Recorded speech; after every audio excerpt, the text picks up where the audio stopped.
Toi qui écoutes la prière, toi qui nous attires à toi en ce jour, toi vers qui nous sommes venus, Seigneur notre Dieu, c'est à toi que nous avons encore d'une façon spéciale consacré ce moment. Nous recommandons nous tous entre tes mains. Nous voulons t'écouter. Et puisque nous voulons t'écouter, nous éloignons de ce lieu toute autre disposition qui aille dans le sens contraire. Nous anéantissons de tels projets et même leurs auteurs, nous les chassons de ce lieu pour ne laisser toute la place qu'à toi et à toi seul. Toi que nous voulons écouter. Nous avons prié ainsi au nom de Jésus-Christ. Amen. Amen. À tous et à toutes, bonne fête de Pâques. Mes frères, c'est avec une vive émotion. Notez que depuis que je suis ici, c'est la toute première célébration pascale où nous sommes ensemble, car voyez-vous, l'an passé, lorsqu'on devait fêter Pâques, on était en confinement et j'avais souhaité que nous ayons cette autorisation de nous retrouver, mais on n'a pas eu ça. Aujourd'hui, le Seigneur nous donne l'occasion de nous retrouver et c'est avec une grande joie. Avec une grande joie. Une façon, une autre de dire que depuis donc plus d'une année, nous sommes concernés par cette situation de la crise de santé avec la pandémie du coronavirus. Pendant plus d'une année, mes frères, et vous savez bien ce qui est arrivé, vous suivez comme moi les nouvelles de par le monde, nos congénères ont trépassé à cause de cette maladie et ils sont nombreux, très nombreux. Centaines, dans des centaines de milliers, même des millions. Et ce que j'aimerais te faire remarquer, c'est que toi et moi, nous sommes encore en vie.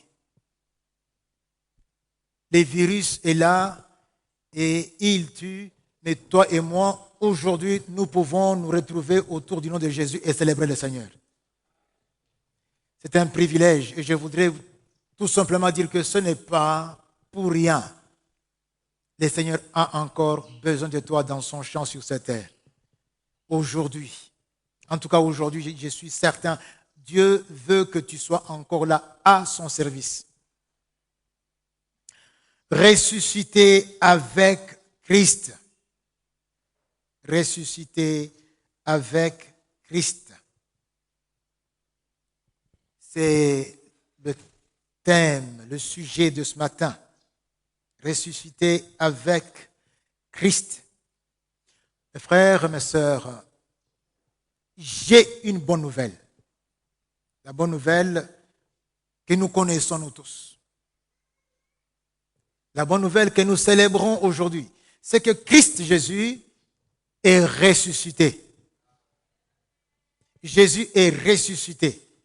Mais surtout, Jésus est ressuscité et tu es ressuscité avec lui. Tout celui qui a donné sa vie à Christ, tout celui qui est disciple de Christ, tout celui qui est né de nouveau, tout celui qui a dit à Christ un jour d'entrer dans sa vie, doit savoir que Christ, en ressuscitant, il est ressuscité avec lui. Tu es ressuscité avec Jésus.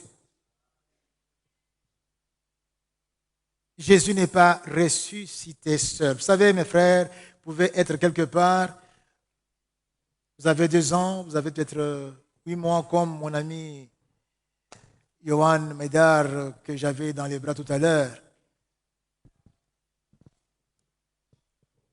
Si on lui montre des photos 10 ans après, il va croire. On va lui raconter un jour, c'était le 4 avril 2021. Mais si on ne lui dit rien, il ne saura pas. Est-ce que c'est parce qu'il ne sait pas qu'il n'a pas été ici? Hein? Est-ce que c'est parce qu'il ignore qu'il était un jour ici, qu'il n'a pas été effectivement là? Non, il était là. Alors je voudrais te dire, toi qui ignores que tu étais avec Christ à la croix de Golgotha, tu étais mort avec lui, et puis tu étais enseveli avec lui, et même tu es ressuscité avec lui. Je t'informe que tu étais avec lui et tu es ressuscité avec lui. C'est une bonne nouvelle, parce qu'il y a une cause à cela. Je vais vous demander, mes frères, on va lire un texte dans Éphésiens chapitre 2, versets 1 à 7, mais aussi le verset 10. Éphésiens 2, 1 à 7 et aussi le verset 10. Je vais requérir votre attention pendant que je lis. Et si vous pouvez vous mettre debout, ça serait bien de le faire. Si vous ne pouvez pas vous mettre debout, restez bien assis. Mais suivez avec attention la lecture. Éphésiens chapitre 2, versets 1 à 7 et 10. Vous étiez morts par vos offenses et vos péchés, dans lesquels vous marchiez autrefois, selon le train de ce monde, selon le prince de la puissance de l'air, de l'esprit qui agit maintenant dans les fils de la rébellion. Nous tous aussi, nous étions de leur nombre et nous vivions autrefois selon les convoitises de notre chair, accomplissant les volontés de la chair et de nos pensées. Et nous étions par nature des enfants de colère comme les autres. Mais Dieu, qui est riche en miséricorde à cause du grand amour dont il nous a aimés, nous qui étions morts par nos offenses, nous a rendus à la vie avec Christ. C'est par grâce que vous êtes sauvés. Ce mystère, c'est que les païens sont co-héritiers, forment un corps, un même corps, et participent à la même promesse en Jésus-Christ par l'Évangile, dont j'ai été fait ministre selon le don de la grâce de Dieu qui m'a été accordé par l'efficacité de sa puissance. Verset 10.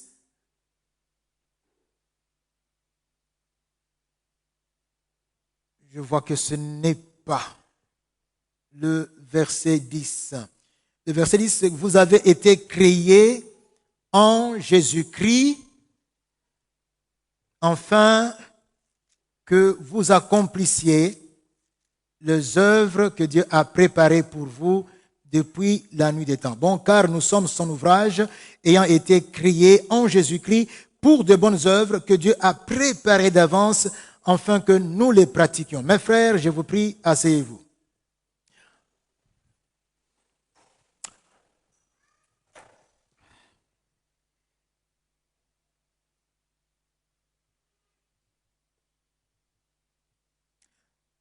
En fait, à la croix de Golgotha, il s'est passé un mystère, un très grand miracle qui s'est déroulé en dehors du temps, en dehors de l'espace, mais qui s'est déroulé. Pourquoi? Parce que nous qui n'avons que le temps et l'espace pour constater, nous étions présents, mais nous n'avons pas vu ce qui s'est réellement passé. Et tout ce qui s'est passé, tout ce qui est arrivé à Christ, à la croix de Golgotha, arrivait aussi ipso facto à tous les membres de son corps, que ces membres s'en rendent compte ou pas. Cela est arrivé. Ce qui arrive au corps arrive à tout le corps et à tous les membres du corps. C'est ce qui arriva. Et puis, après tout ce qui est arrivé, après que tout était accompli, après que Christ a tout accompli, il a enfin rendu l'âme, il est mort. La mort de Christ à la croix a été constatée et c'est historique. Et ensuite, il y a eu l'ensevelissement dans la tombe de Joseph d'Arimathée. Une nouvelle tombe, comme la prophétie l'annonçait. Une tombe de riches, comme la prophétie l'annonçait. Et Joseph d'Arimathée a bravé tout. Il était membre du Sanhédrin. Jean parle même de Nicodème qui fut aussi avec lui. Les deux étaient membres du Sanhédrin. Et sortir comme ça au grand jour pour s'occuper du rabbin qui n'était pas reçu, qui n'était pas accepté par les principaux sacrificateurs ainsi que les anciens, était un risque, même un risque de friser la mort. On pouvait être mis carrément au banc de la société ou tout simplement être tué. Mais alors, ils ont accordé au Seigneur les obsèques dignes de son rang au prix même de leur vie. Lorsque nous lisons le récit de Matthieu au chapitre 27, nous parlant de ce jour, Matthieu nous dit ceci, qu'il y a eu les femmes qui sont parties le matin. Ils sont parties le matin à la tombe et pendant qu'ils se rendaient à cette tombe, un ange est descendu comme un éclair sur la tombe et il a décelé, il a brisé le scellé, il a poussé la pierre et s'est assis sur la pierre. Quand les femmes venaient, il leur a dit que vous cherchez Jésus qui était mort, il n'est plus ici. Il est ressuscité. Alléluia. Il est ressuscité. Est-ce qu'on peut dire Jésus est ressuscité? C'était la bonne nouvelle et c'est encore aujourd'hui la bonne nouvelle que nous avons annoncée. Alléluia. Alors mes frères, une mise au point. Pourquoi la pierre a été roulée? Pourquoi le scellé a été brisé? Ce n'était pas pour que Jésus sorte de la tombe puisqu'il était ressuscité. Alors il fallait qu'il sorte par l'entrée. Non. C'était pour que les femmes se rendent compte que la place où était son corps était vide. Regardez là où il était. Il est ressuscité. Parce que Jésus ressuscité ne pouvait plus être retenu par les limites physiques. Lui qui a créé ces limites et qui a donné des lois à ces limites, il sait se passer de ces lois. Jésus n'avait pas besoin que tu lui ouvres la porte pour qu'il entre ou que tu la lui ouvres pour qu'il sorte. Vous le voyez déjà, il apparaît au milieu de vous et quand il part, il disparaît. Quand il part, il disparaît. Alors, nous avons tout à l'heure lu un texte qui affirme qu'au moment même que Christ, Jésus, au moment où il ressuscitait, Dieu nous ressuscitait aussi. C'est ce que nous avons lu. Alors, si nous sommes ressuscités, comme le confirme le texte, ça signifie que nous étions d'abord morts. Car ne ressuscite que celui qui est mort. On va parler de cette mort.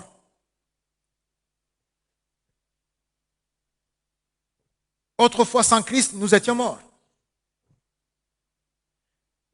Je rappelle le texte. Il disait ceci, vous étiez morts par vos offenses, par vos péchés, dans lesquels vous marchiez autrefois, selon le train de ce monde, selon le prince de la puissance de l'air, de l'esprit qui agit maintenant dans les fils de la rébellion. Nous tous aussi, nous étions de leur nombre et nous vivions autrefois selon les convoitises de la chair, accomplissant les volontés de la chair et de nos pensées. Et nous étions par nature des enfants de colère, comme les autres. Voilà la condition de quelqu'un qui est mort. C'est-à-dire quoi, mes frères? Tout simplement ceci. Toutes sortes de rébellions. Toute cette rébellion désinvolte qui s'affiche ici et là. Athéisme, révolte contre Dieu, déni même de Dieu. C'est ça qu'on appelle la mort. Toute vie a servi à la convoitise charnelle pour accomplir les volontés de notre chair et de nos pensées, nous plaçant ainsi sous la colère de Dieu.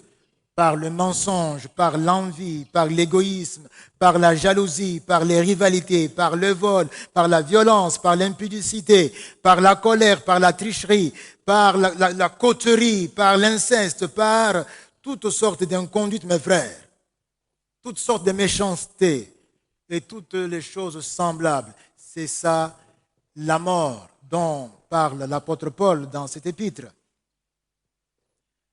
Je voudrais parler à un frère ou à une sœur qui patauge encore activement ou passivement dans ces pratiques que nous venons de décrire ici.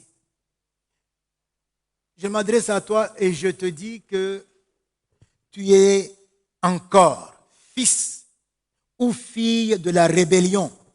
Tu es encore enfant de la colère. Tu es encore morte. Et tu demeures sous la colère de Dieu. Pourquoi? Parce que mon frère, ma sœur, tu es en train de rééditer les mêmes causes qui ont introduit la mort dans l'humanité, c'est-à-dire la séparation entre, d'une part, Dieu et d'autre part, l'homme, depuis Éden. Parce que c'est ça qui a causé la mort. Nous nous sommes séparés de la source même de la vie, Dieu. Et quand on se sépare de Dieu, qui est la source de vie, on se sépare de la vie, on est dans la mort. Voilà pour dire brièvement. Alors ce que Dieu recherche, ce n'est pas que tu restes dans cette mort-là. Dieu, s'il est en colère, c'est eu égard au péché dans lequel tu te trouves, dans lequel tu te complais. Il est en colère. Dieu n'aime pas le péché. Mais comme le péché est tout à fait amalgamé à toi, c'est comme ça que sa colère tombant sur le péché tombe aussi sur toi. Mais Dieu dit, si tu viens à lui, il te reçoit et il te reçoit avec empressement. Est-ce que je parle à quelqu'un?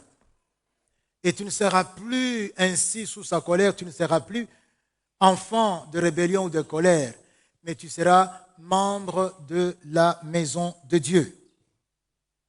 Parlons de l'amour, cet amour incommensurable de Dieu qui intervient. On en a parlé ici. C'est la grâce. C'est la grâce. L'amour de Dieu. On n'a pas mérité même une moindre attention. Mais nous sommes ici en face de ces grands événements, l'amour de Dieu. Est-ce que quelqu'un peut dire à côté de celui, de celle qui est à ses côtés, la grâce? La grâce, mes frères. La grâce. Quand on parle de cet amour, on le voit grand. Et la grandeur de cet amour est sans limite. Cet amour est tellement grand que lorsque nous étions encore résolument engagés dans la voie du péché, dans la voie de la rébellion, dans la désinvolture du mal, quand nous étions encore asservis à Satan, c'est en ce moment-là que Dieu avait déjà préparé le plan du salut. C'est en ce moment-là. J'ai dit que Dieu avait déjà préparé le plan du salut et qu'il le maintenait. Le plan du salut, mes frères, ce plan passe par son Fils Jésus, son Fils Jésus-Christ, qui devait être sacrifié à notre place, qui devait aller à la croix à notre place, et dont le sang devait être répandu en rançon pour nous racheter. Nous étions esclaves. Nous étions dans la prison qui s'appelle la mort. On ne pouvait pas ouvrir et entrer nous prendre.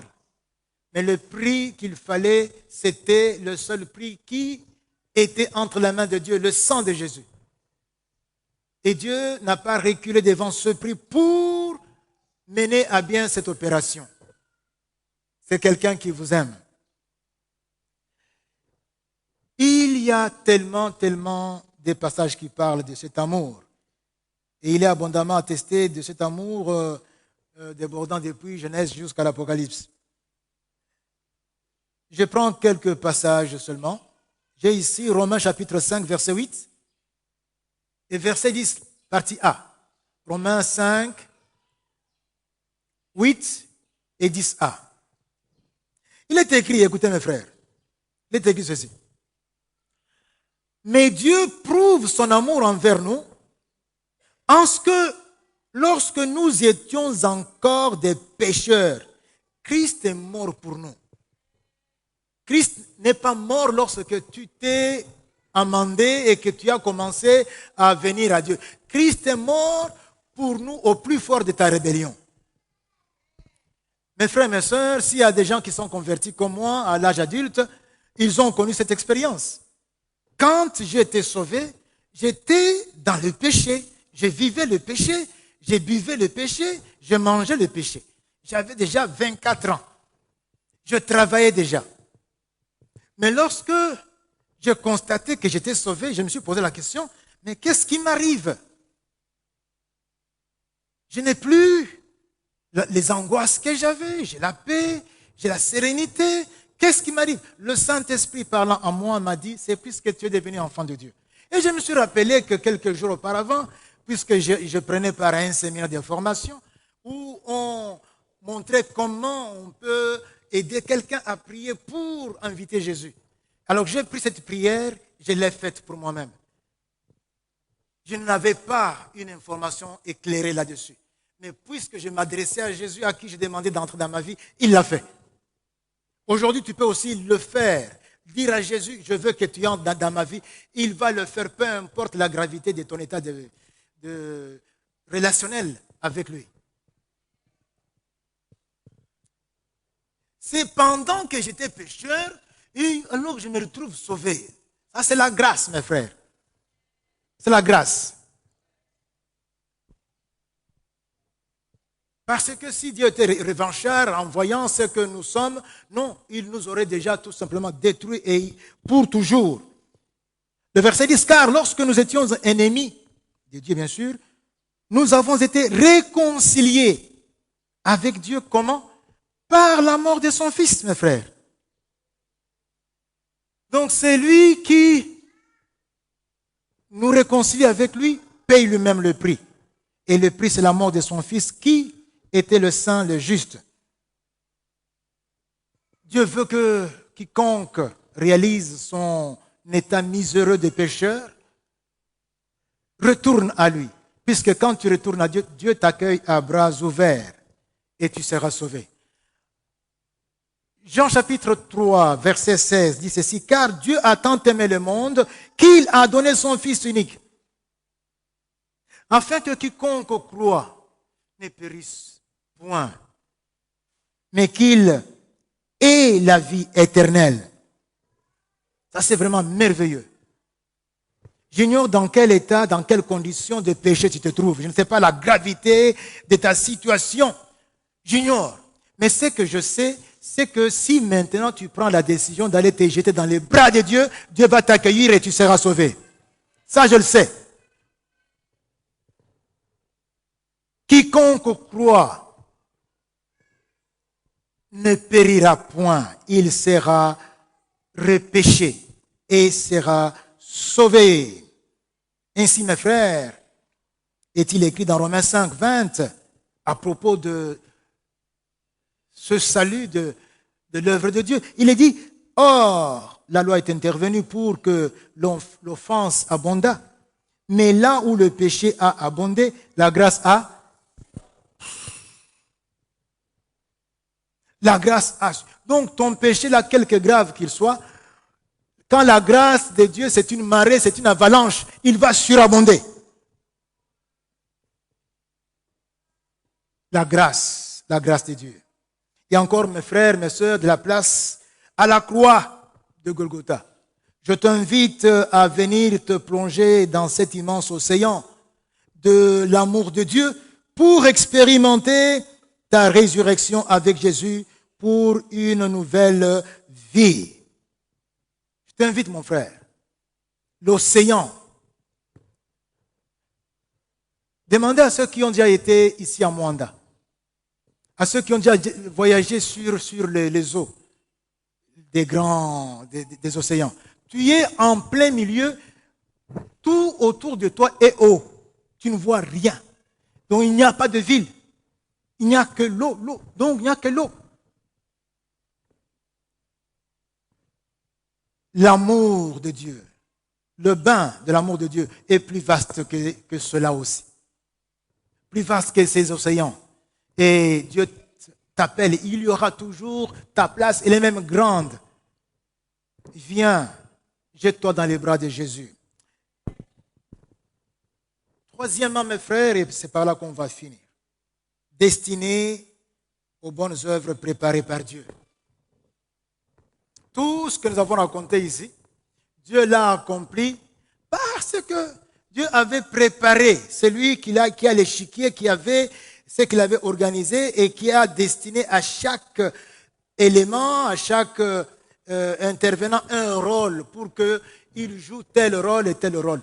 Nous qui jouons au damier, nous savons également comment déplacer les pions et nous conférons à nos pions une certaine, une certaine manœuvre pour que on puisse barrer les projets que l'autre a et les empêcher et gagner. Dieu a aussi des projets contre Satan, bien sûr. Alléluia.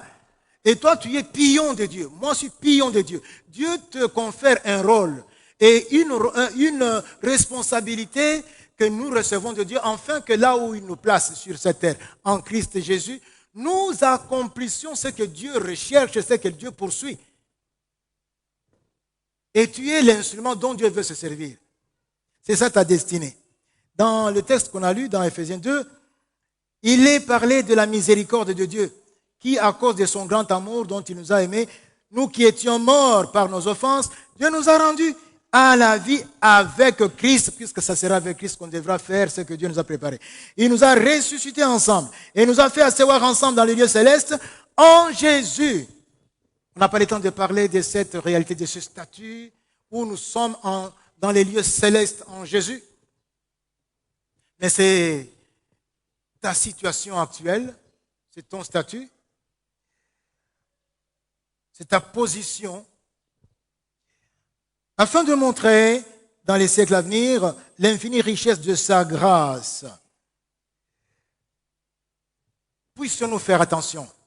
Dis à ton voisin, voisin, fais attention. Dis à ta voisine, voisine, fais attention. Il y a des choses très importantes maintenant, puisque c'est ce qui nous concerne là, ici et maintenant. Venir à Jésus, mes frères, c'est accepter d'avoir été supplicié à la croix, mort avec lui, enseveli avec lui, pour enfin ressusciter avec lui pour une nouveauté de vie. Une nouveauté de vie qui est caractérisée par l'accomplissement des œuvres que Dieu attend de nous. Il est écrit, mes frères, dans Romains 6, 4 à 7, nous avons donc été ensevelis avec lui par le baptême en sa mort, afin que, comme Christ est ressuscité des morts par la gloire du Père, de même, nous aussi, nous marchions en nouveauté de vie.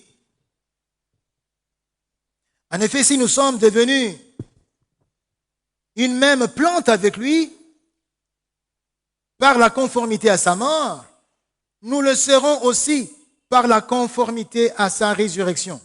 On parle de l'ensevelissement où nous avons été avec Christ, où nous sommes ensevelis avec lui.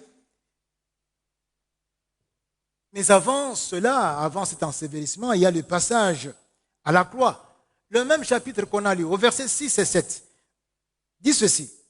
Sachant que notre vieil homme a été crucifié avec lui, afin que le corps du péché fût détruit, pour que nous ne soyons plus esclaves du péché. Car celui qui est mort est libre du péché. Mes frères, cette liberté que nous acquérons nous permet de nous acquitter de notre mission, celle que Dieu nous a confiée, d'une façon effective. Il s'agit des œuvres que Dieu avait préparées pour nous en Christ. pour dire bref, et c'est par là qu'on va s'arrêter. C'est un mode de vie tourné vers le ciel tout en étant encore sur la terre. Voilà. Tu es sur la terre et tu as un mode de vie, un modus vivendi. Tout à fait. Bon, tu es sur la terre, mais tu es tourné vers le ciel. Tu es tourné vers Jésus qui t'a précédé au ciel. En vivant la vérité. Tu n'es pas hypocrite. Tu n'es pas dans la duplicité. Tu n'es pas avec moi là, disant une chose, mais pensant une autre. Le mensonge vient facilement. Nous devons nous en délester et vivre dans la vérité. La vérité.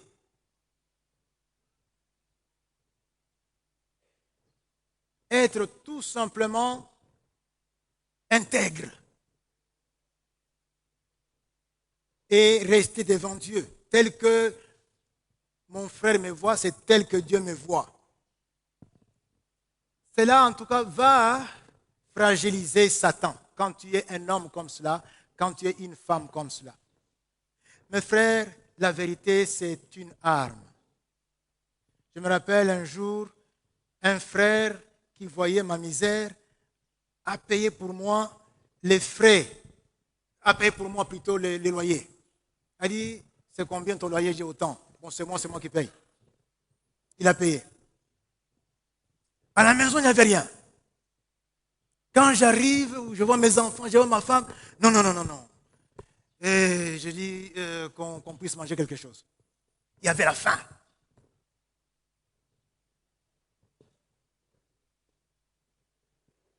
Le lendemain, on se retrouve avec le frère. En blaguant, il dit, frère, j'espère bien que tu n'as pas bouffé l'argent. Hein? Moi, je dis, mais comment il me pose une telle question?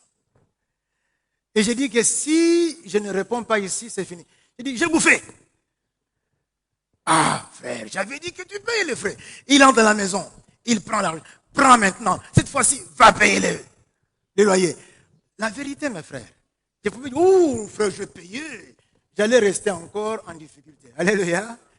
La justice. Nous devons savoir ce qui est juste, ce que Dieu veut que nous fassions. Comment Dieu veut que tu sois avec ton épouse. Tu dois l'aimer.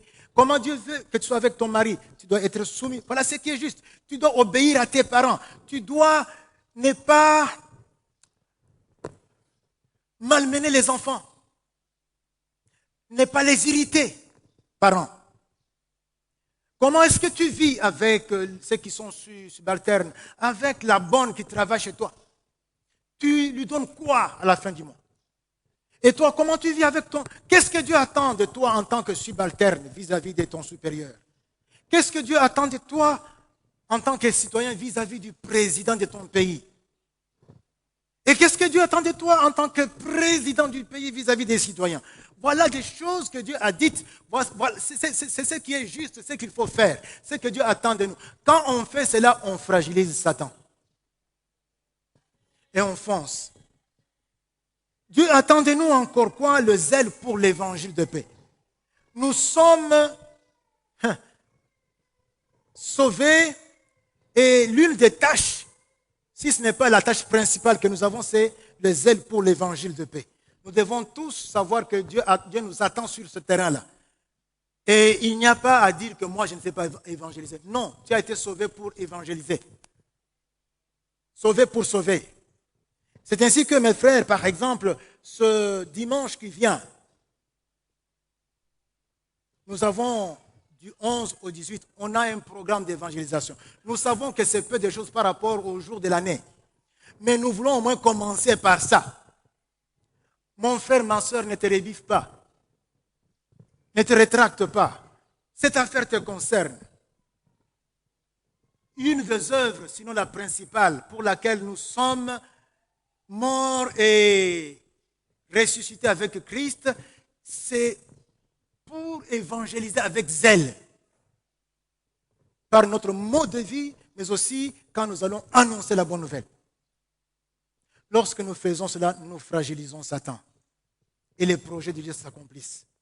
L'évangile de paix, mais la foi également, avoir la foi dans tout ce que nous faisons, devant toutes les situations, même quand ça barde, quand Dieu dit que Christ est avec toi, sache bien qu'il est avec toi, n'aie pas peur, ne recule pas, et puis ne trahis pas la race. Non, exerce ta foi dans n'importe quelle situation. Même là où tout le monde passe avec la corruption, ne corromps pas.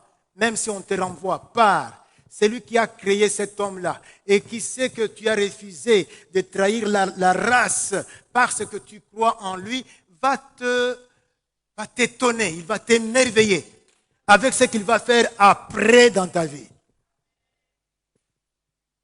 Dans toutes les circonstances, on doit être revêtu du bouclier de la foi, la mise en œuvre du salut, que dis-je, la mise en valeur. Vous savez, quand vous avez une maison, lorsque vous avez plutôt une parcelle, voulais-je dire, et que vous ne la mettez pas en valeur, vous la perdez. Quelqu'un d'autre peut venir et l'occuper. Mais lorsque vous l'avez mise en valeur, on voit bien qu'il y a quelqu'un qui est là. Le salut, c'est la même chose. Nous devons mettre en valeur, mettre en œuvre. Nous devons rentabiliser notre salut. On n'est pas sauvé pour rien.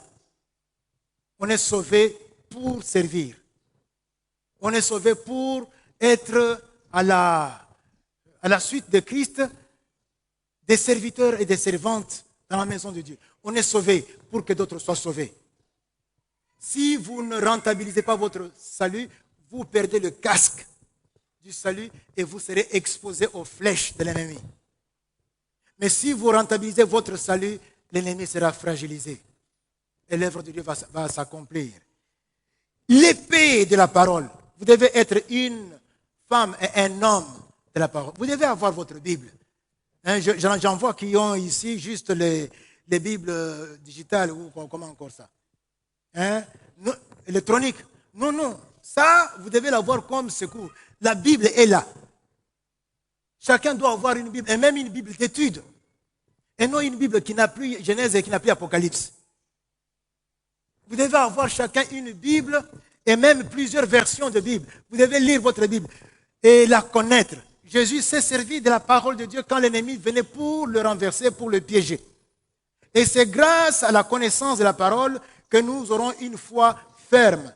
La foi vient de ce que l'on entend et de ce que l'on entend de la parole de Christ. Mes frères, mes sœurs, ayez chacun la parole de Dieu, écoutez-la, lisez-la, méditez-la, mémorisez-la, étudiez-la, mettez-la en pratique, enseignez-la. C'est ça, l'épée de la parole. Mais tout ça doit se faire dans une vie de prière. Qu'est-ce que j'entends par la vie de prière? C'est une vie consacrée à Dieu, parce que vivre pour Dieu, c'est l'adorer chaque jour, à chaque instant. Prier sans cesse signifie vivre pour Dieu, et c'est là dans n'importe quelle circonstance, quand je projette, quand je parle, et quand j'agis, je fais tout pour Dieu. Je vous dis, mes frères, mes sœurs, voilà, c'est ça le secret, et le grand secret, pour que nous puissions vivre d'une façon qui réponde à la raison pour laquelle Christ est allé à la croix. Et il est mort et il est ressuscité avec nous. Nous sommes ressuscités avec Christ par Dieu pour une nouveauté de vie, cette vie dont je viens de parler ici.